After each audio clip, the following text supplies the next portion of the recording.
श्री राम कथा एवं देवी भागवत कथा एवं श्रीमद् भागवत कथा के सरस गायक पूज्य श्री आनंद भूषण जी महाराज के द्वारा सुनिए श्रीमद् भागवत कथा का विशेष प्रसारण सिर्फ युवा संस्कृति पर। कथा स्थल पूरे संगम पोस्ट परसा गोंडरी जिला गोंडा। मुख्य यजमान अरुण पांडे। करुणा करने वाले भक्त वांछा कल्पतरु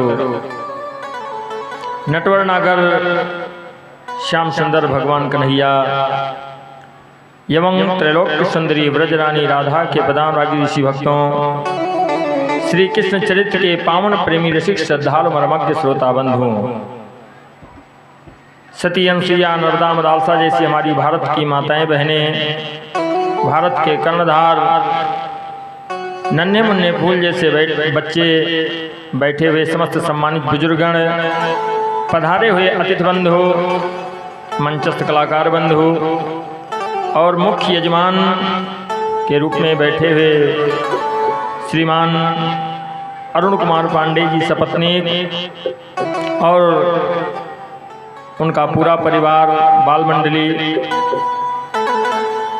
और हमारे साउंड पे साथ दे रहे बाल मंडली के कलाकार, सभी का व्यासपीठ से सादर अभिनंदन। सभी को सादर जय सिया राम।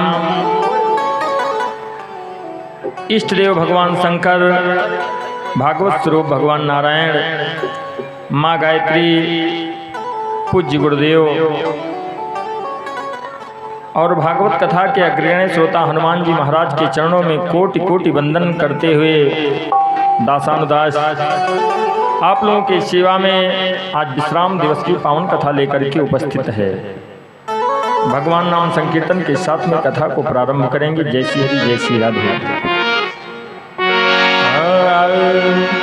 राधे राधे राधे राधे राधे राधे बोल, राधे राधे राधे राधे राधे श्री राधे।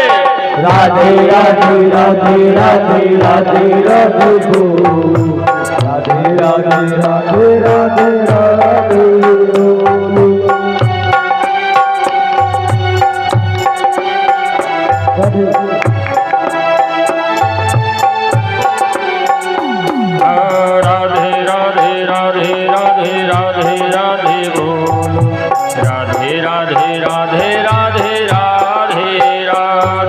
राधे राधे राधे राधे राधे राधे बोलो, राधे राधे राधे राधे राधे राधे।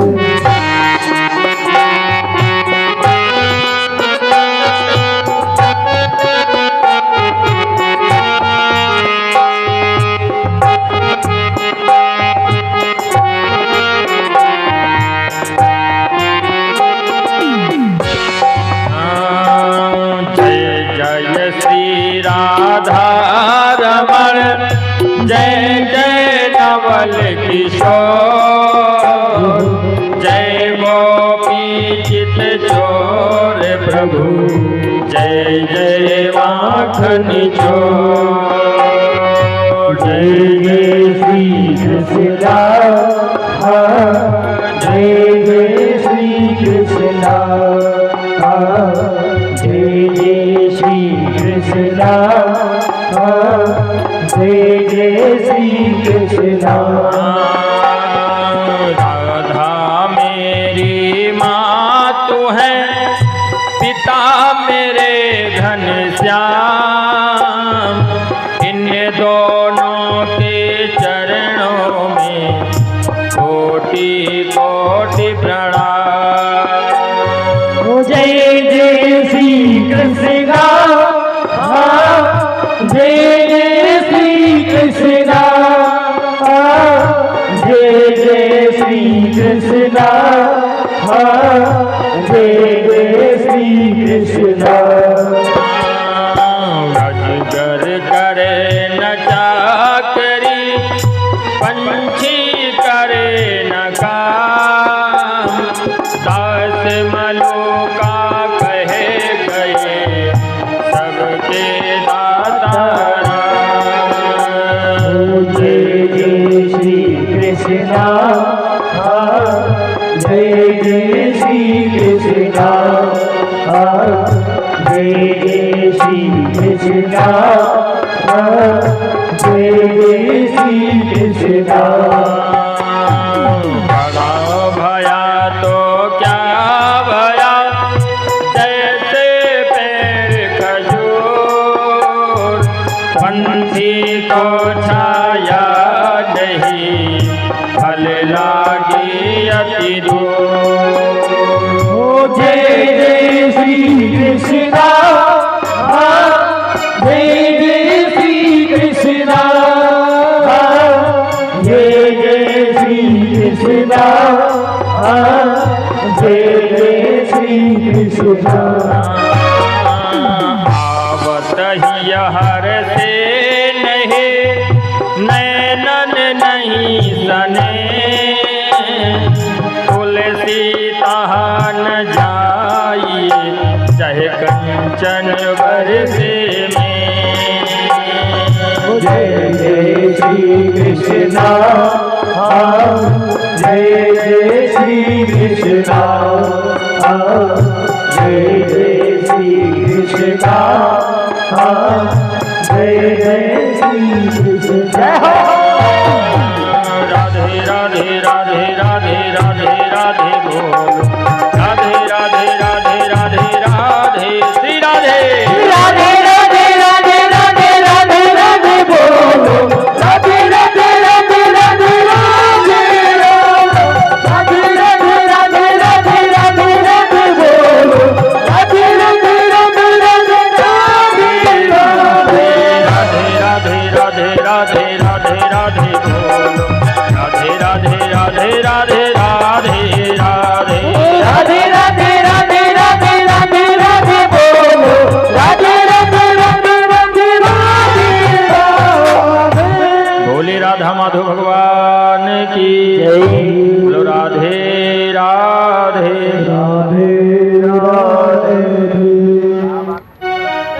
कल की पावन कथा में हमने और आपने भागवत के 10वें स्कंद से चर्चा किया, जिसमें भगवान ने जाकर के कंस को समाप्त किया। बच्चे कृपया शांत बैठें, गंदे बच्चे अच्छी बात नहीं करते हैं। पुनः अपने मन और वाणी को लेकर के चलते सुखताल पे गंगा के तट पर, जहाँ पर परीक्षित जी बैठे हुए कथा रसपान कर रहे हैं और आत्मज्ञानी सुखदेव जी दोनों ने भगवान का दर्शन किया है गर्भ में ही। सुखदेव जी ने भी भगवान का दर्शन गर्भ में किया है और महाराज परीक्षित ने भी गर्भ में ही भगवान का दर्शन किया है। ऐसे परम ज्ञानी परीक्षित बैठ करके श्रवण कर रहे हैं और आत्मज्ञानी सुखदेव जी सुना रहे हैं कथा को। कहते जब ज्ञानियों के सामने कथा वर्णन की जाती है तो महाराज फिर कथाएं बढ़ती रहती हैं, प्रवाह उसका बढ़ जाता है। तर्क होता है, अब कुतर्क अगर हो जाए तब तो गड़बड़ है मामला, लेकिन अगर तर्क होता है तो तर्क से क्या है, ये जो वर्णन हुआ ये तर्क में ही वर्णन बढ़ता चला गया। और कथा तो महाराज ऐसी है, हरि अनंत हरि कथा अनंता, कहीं सुनहि बहुविधि सब संता। कहते हैं जितने वक्ताओं के मुख से आप सुनेंगे हमेशा आपको इस कथा में नवीनता मिलेगी। ये भगवान की कथा माई बाप कभी पुरानी नहीं होती, हमेशा नहीं रहती है, चाहे जितनी बार सुनो। और कहा भी गया मोहर मुँह बार बार सुनते रहो, ये वो कथा है। परीक्षित बैठ करके सुनते, जैसे कोई बात आती है कोई प्रश्न कर देते, महाराज ये कैसे हो गया, बस उसमें प्रश्न उत्तर देते हैं, बढ़ जाती है कथा। कंस को जा करके समाप्त किया। सुखदेव जी कहते हैं वसुदेव देवकी से जब जा करके मुलाकात किए तो वसुदेव जी चरणों में गिरने लगे। क्यों? जानते हैं कि ये भगवान है। भगवान ने तत्काल उठा करके हृदय से लगा लिया, पिताजी आप ये क्या कर रहे हैं? बात खुलने ना पाए, उग्रसेन को पुनः राज्य दिया और जो कंस की दोनों पत्नियां थी वो अपने पिता के घर को चली गईं, मगध देश को। जा करके कहा, पिताजी उस निपट ग्वाले ने आकर के मेरे पति को समाप्त कर दिया। जैसे जरासंध ने सुना कि एक ग्वाले ने समाप्त कर दिया, चौंक गया। जिस कंस ने 12 वर्ष की उम्र में हमको पराजित कर दिया था, उसको मारने वाला महाराज कोई साधारण नहीं हो सकता है। अपनी पुत्रियों को समझाया, कहा देखो ऐसा है कि समय आने पर हम आक्रमण करेंगे, आप परेशान मत हो। इधर जब नंद राय को ये पता लगा कि ये वसुदेव और देवकी के पुत्र हैं, तो मानो किसी ने वज्राघात कर दिया। अपने आंसुओं को रोक नहीं पाए महाराज, इतने दिन से पाल पोस करके इतना बड़ा किया और आज ये पता लगा कि ये पुत्र हमारा है ही नहीं। कन्हैया समझाते हैं, कहा बाबा अगर आपकी इच्छा हो तो कुछ समय हम इनके पास में गुजार देंगे। नंद राय ने कहा, बेटा इन लोगों ने इतना कष्ट सहा तुम्हारे लिए और मुझे इतने दिन तक पुत्रवान बनाए रखा, हम ये कैसे कह सकते हैं। कुछ समय तक रुके, उसके बाद में आदेश लेकर के वहां से आए। इधर वसुदेव ने उग्रसेन के साथ में गर्गाचार्य को बुलाया और यज्ञोपवीत संस्कार करवाया।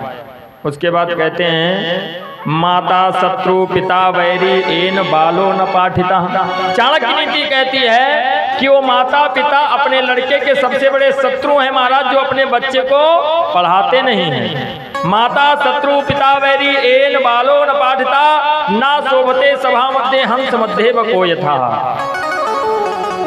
गुरुकुल भेजने की व्यवस्था होनी चाहिए। कन्हैया बलराम को अवंतिकापुरी में, उज्जैन को भेज दिया जहां पे संदीपन गुरु की संस्था चल रही है। पहुंचे, जा करके अपना परिचय दिया भगवान ने और वहां पर विद्या अध्ययन किया है बहुत कम समय में। कहते महाराज जो पढ़ने वाले होते हैं, जब ये गए हैं तब सुदामा जी वहां से पहले रह रहे हैं, पहले से पढ़त रहे हैं, लेकिन ये पढ़ करके चले आए और वो उसके बाद भी वहां पढ़े। अब पता नहीं कौन पढ़ाई पढ़त रहे, कौन डिग्री रहे। ये तो डिग्री लेकर के चले आए, विद्या अध्ययन पूरा हो गया, लेकिन जो कहते हैं कि पढ़े मत, लड़के कमजोर हो तो जाते स्कूल में सबसे पीछे बैठत हैं, गुरुजी देख न पावे बस। ऐसे बच्चे सुदामा जी विद्या अध्ययन कर रहे, ये जब वापिस आए, कहते आ करके 14 वर्षों तक मथुरा में रहे हैं। 11 वर्ष की उम्र में आए वृंदावन से और 14 वर्षों तक रहे, लेकिन गोपियों को कह करके आए हैं कि हम परसों वापस आएंगे। भागवत कहती है कि भगवान ने ये कहा कि हम परसों वापस आ जाएंगे और 14 वर्ष व्यतीत होने को हैं, अभी तक कोई वहां गया नहीं है। एक दिन क्या हुआ, कन्हैया रात में अपने कक्ष में बैठे हुए रो रहे हैं। उनके जो प्रिय सखा जी हैं उद्धव जी, वो जब पहुंचे देखा कि कन्हैया रो रहे हैं। कहा कन्हैया रो रहे हो? कहा क्यों? कहा पता नहीं क्या है, परेशानी बहुत है। क्यों? मेरी मैया रोती है, मेरी गैया रोती हैं, पूरा वृंदावन पूरा गोकुल हमारे लिए परेशान है। उद्धव जी परम ज्ञानी हैं, वेदों के बहुत बड़े ज्ञाता हैं महाराज। वो समझ ही नहीं पा रहे हैं कि ये ऐसा कैसे हो सकता है, गैया रोती मैया रोती हैं। कन्हैया ने कहा कि उद्धव जी एक बार आप चले जाओ वृंदावन को, जा करके वहां पर गोपियों से कुछ बातचीत कराओ। तो उद्धव जी कहते हम इतने बड़े विद्वान, और वो गोपियां ग्वाले जो गंवार हैं हमारी भाषा को कहाँ समझ पाएंगे। भगवान ने कहा निवेदन यही कि आप चले जाओ। अपना मुकुट दे दिया, अपना पीतांबर उड़ा दिया, जिस रथ से आए थे उस वही रथ दे दिया। रथ को लेकर के जब वृंदावन में पहुंचे महाराज, तो इनका पीतांबर जो था वो कुंज करीलों में फंस करके फट गया। मानो ये प्रतीत हो रहा, बताना चाहता कि उद्धव जी आपका ज्ञान समाप्त होने वाला है, अब आपका ज्ञान समाप्त हो जाएगा। क्यों? यहाँ पे भगवान की भक्ति है। और महाराज जब भगवान की भक्ति होती तो भक्त जो है वो अबोध बालक की तरह कार्य करता है, फिर उसे ध्यान नहीं रहता कि हम क्या कर रहे हैं। महाभारत में कथा है, जब भगवान गए दुर्योधन के यहाँ पर संधि का प्रस्ताव लेकर, तो दुर्योधन ने कहा कन्हैया मैं बिना युद्ध के सुई के नख भर पृथ्वी नहीं दूंगा। कन्हैया चलने लगे तो दुर्योधन ने कहा महाराज 56 भोग बना करके रखवाया, आप भोजन कर लीजिए। कन्हैया ने कहा क्यों भोजन कर लें? भोजन महाराज 3 स्थितियों में किया जाता है। कन्हैया ने बताया 3 स्थितियों में भोजन किया जाता है। स्थिति कौन सी है? या तो भोजन का अभाव हो, हमारे पास खाने की व्यवस्था नहीं है, कर लेंगे। और या तो सामने वाले का प्रभाव हो, और या तो खिलाने वाले के अंदर भाव हो। तो तुम्हारे पास 2 तो है नहीं, और हमें भोजन का अभाव भी नहीं, तो हम तुम्हारे यहाँ भोजन नहीं करेंगे। चल पड़े, लेकिन अब भूखे हैं, पेट में चूहे कबड्डी लड़ रहे हैं, खाएं तो कहाँ खाएं। फिर सोचा कि हमारा मित्र जो है विदुर, उसके यहाँ चलते हैं। और परमात्मा की कृपा से उस दिन महाराज एकादशी है। विदुर के यहाँ पहुंच गए, कुंडी कटकाई। विदुर जी घर में नहीं है, विदुरानी निकल करके आई। देखा कन्हैया हमारे भाग्य धन्य हो गए, हमारे दरवाजे पर भगवान पधारे हैं। लेकर गई, जल्दी जल्दी में उल्टी चौकी रख दिया, भगवान उसी पे बैठ गए। पैर धोने के लिए जल लेकर के आई। कन्हैया ने कहा देखो पैर धोने की प्रक्रिया बाद में करना, इधर पेट में कबड्डी खेल रहे हैं तो ये भूख लगी हुई है, खाने की व्यवस्था। कहा प्रभु आपको पता है कि आज एकादशी है? कहा हाँ वो तो है। कहा आप लोग क्या खाएंगे? कहा बिना नमक का साग रखा, कहा वही ले आओ खा लेंगे। ऐसे हैं भगवान। और उसके बाद में विदुरानी ने कहा प्रभु थोड़ा केले का फल रखा हुआ है, कहो तो ले। कन्हैया ने कहा नेकी करे वह पूछ पूछ, भूख लगी लेके आओ। केले का फल लेकर के आई, लेकिन भक्ति में इतना भूली हुई हैं कि फल छील करके अलग रख देती हैं, और जो छिलका वो कन्हैया के मुंह में सप्लाई कर देती हैं। भगवान सोच रहे हैं कि अगर हम विदुरानी से कह देंगे कि तुम छिलका खिला रही हो तो भाव खत्म हो जाएगा। कहते विदुरानी तेरा केला बड़ा मीठो है। ऐसा है भगवान परमात्मा, ऐसे कि छिलका खा करके फल का बखान कर रहे हैं, तेरा केला बड़ा मीठा है। फल का ढेर लग गया, छिलका सब गायब, 4 फल बचे हैं। इतने में विदुर जी पहुंच गए। दरवाजे पे देखा कन्हैया बैठे हैं, विदुरानी छिलका खिला रही, फल अलग रख रही है। पुकारा अरे विदुरानी, ध्यान भंग हुआ। क्या है ये बताओ, हमारे यहाँ कन्हैया कभी न कभी आए, तुमने उनको छिलका खिला दिया। अब विदुरानी ने देखा कि दैया रे दैया, फल तो सब रखा है और छिलका सब गायब। मारे शर्म के वहां से भाग गई। विदुर जी पहुंचे, जो फल रखा हुआ था छील करके खिलाने लगे।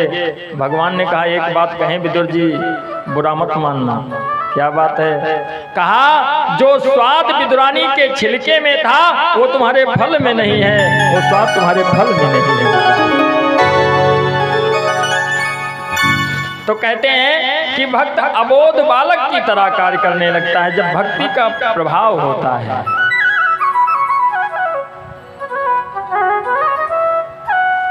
आज कन्हैया मानो उद्धव को बताने का प्रयास कर रहे हैं कि जितने हमारे भक्त हैं सब बेचैन हैं।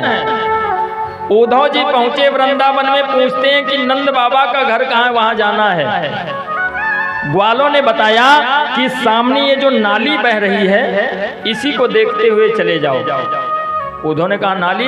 कहा ये कोई साधारण नाली नहीं है, ये वो नाली है जो नंद बाबा के घर से आंसुओं की नाली बह रही है। जितनी गौएं हैं वो सब रो रही हैं, माँ यशोदा रो रही हैं, नंद बाबा रो रहे हैं। ये आंसुओं की नाली है। जैसे उद्धव ने सुना तो सोचा ये तो मजाक कर रहे होंगे। मन में भाव आया कि ये तो मजाक कर रहे होंगे। जैसे अभी चर्चा चल रही थी कि पहले कन्हैया जी सपने में आकर के कहते थे कि अब तुम ही राजा बनने वाले हो, और उसके बाद में कहा कि कन्हैया सपने में आए, कहा हम तो मजाक कर रहे थे। तो उद्धव जी जब पहुंचे महाराज, सांवला रूप है।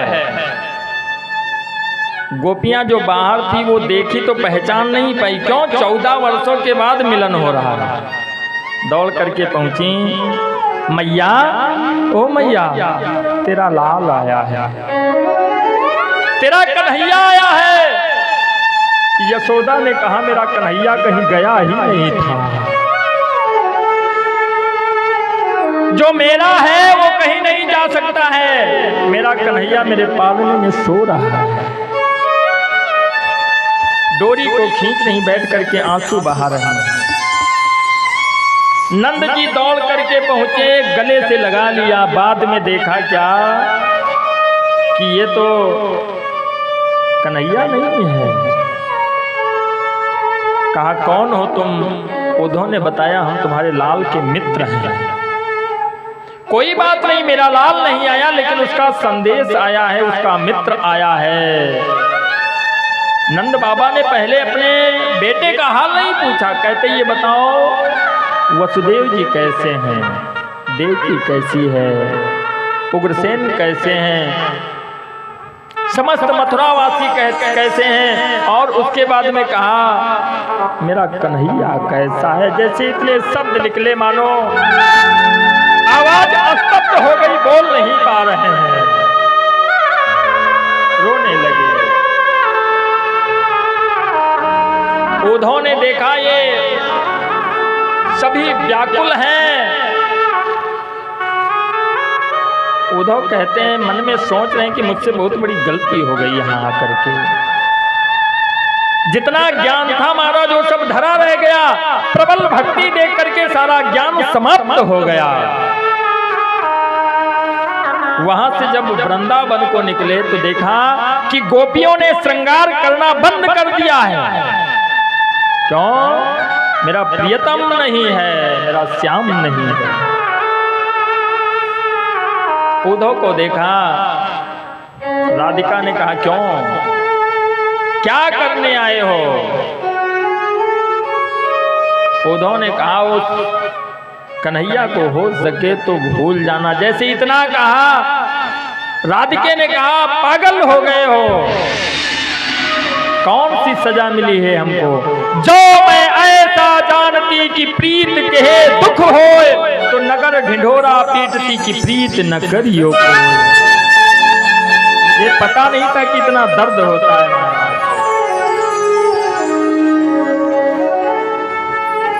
कहती हैं उद्धव जा कर के मोहन से कह दो, उद्धव जा करके मोहन से कह दो, याद तो भूल सकती नहीं है। जा करके मोहन से कह दो, याद तो भूल सकती नहीं है।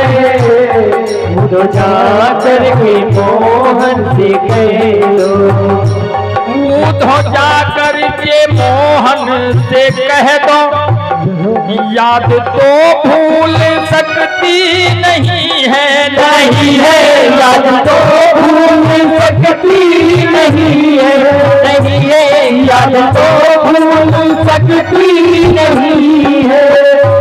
याद तो भूल सकती नहीं है।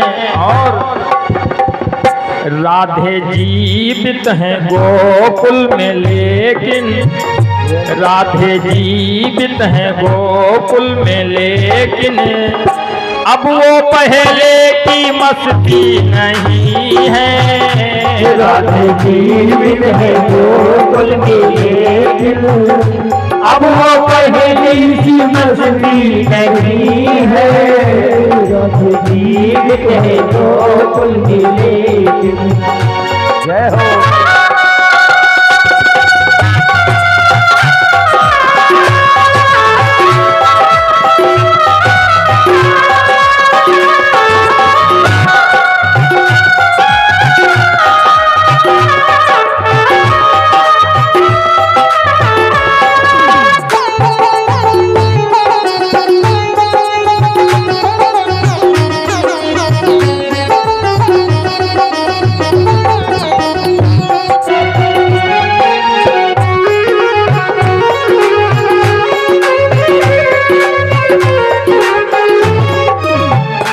उद्धव जी, मैंने खत लिख के उनको बुलाया।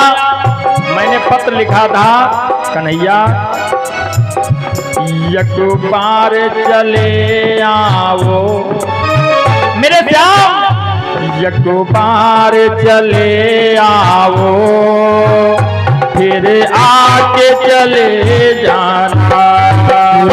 एक बार चले आओ, चाहे रात चले जाना। एक बार चले आओ, मेरे आगे चले जाना। एक बार चले आओ, फिर आके चले जाना। एक बार चले आओ, फिर आगे चले जाना।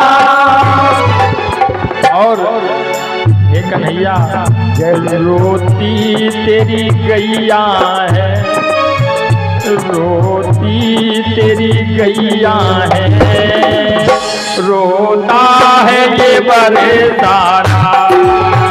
रोती तेरी गैया है, रोता है बरसाना। रोती तेरी गैया,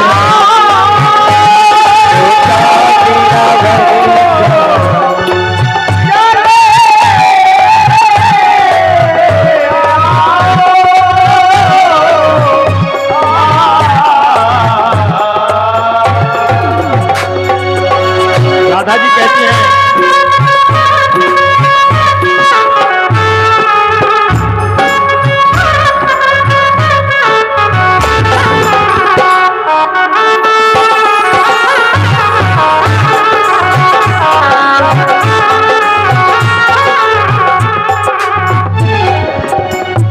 मैंने खत लिख के उनको बुलाया, तुमने खत उनका आकर दिखाया। दिखाया तुमने खत आकर उनका दिखाया। दिखाया तुमने खत आकर उनका दिखाया। तुमने खत आके उनका दिखाया। और ये बताओ, जब तक यहाँ रहते थे तब तक कोई ऐसी दिक्कत नहीं थी क्या? उनके पैरों में मेहंदी लगी है? कहा क्या अपने पैरों में मेहंदी लगा लिया है क्या? क्या उनके पैरों में मेहंदी लगी है? गोकुल आने के काबिल नहीं है, उनके पैरों में मेहंदी लगी है। गोकुल आने के काबिल नहीं है, पैरों में मेहंदी लगी है। राधिका जी कहती हैं कि जा करके उस कन्हैया से कह देना कि अभी कोई मरा नहीं है। हाँ, एक चीज जरूर है स्टॉप, कि आ करके मुझे जहर दे दे तो हो सकता है कि मर जाऊं। उद्धव सोच करके गए थे कि हम कैसे समझाएंगे, लेकिन 6 महीने तक वापस ही नहीं गए। 6 महीने के बाद में उद्धव जी वापस हुए वृंदावन से। जब वापस हुए तो नंद बाबा ने, यशोदा ने, ग्वालों ने, गोपियों ने ढेर सारा माखन इत्यादि दिया कि ले जा करके कन्हैया को दे देना। भले वो नहीं आया है, कोई बात नहीं, हम लोग उसकी आस में जिंदा रहेंगे, मरेंगे नहीं। आस है, आएगा तो हो सकता है कि अंतिम इच्छा पूरी हो जाएगा। उद्धव जी वापिस हुए, जब वृंदावन से चल करके पहुंचे मथुरा को, तो देखा क्या कि कन्हैया ने जहां से इनको विदा किया था वहीं खड़े इनका इंतजार कर रहे हैं। जैसे उद्धव जी पहुंचे, कन्हैया दौड़ करके इनके शरीर से लिपट गए। मेरे भक्तों के चरणों की धूल तुम्हारे शरीर में लगी होगी, हो सकता मेरे हृदय में लग जाए तो इसको थोड़ी ठंडक मिल जाए, थोड़ी शांति मिल जाए। ऐसे है भगवान। उसके बाद में उद्धव ने पूरी घटना बताई। कन्हैया ने कहा धीरे धीरे सब कुछ शांत हो जाएगा। उद्धव ने कहा 14 वर्ष हो गए, अभी तक कोई शांति नहीं है। समय के साथ महाराज सब कुछ बदल जाता है। पूज्य श्री द्वारा गाई गई सभी भजनों एवं कथाओं को श्रवण करने हेतु हमारे चैनल युवा संस्कृति को सब्सक्राइब कर इसके सहभागी बने। सादर जय सिया राम।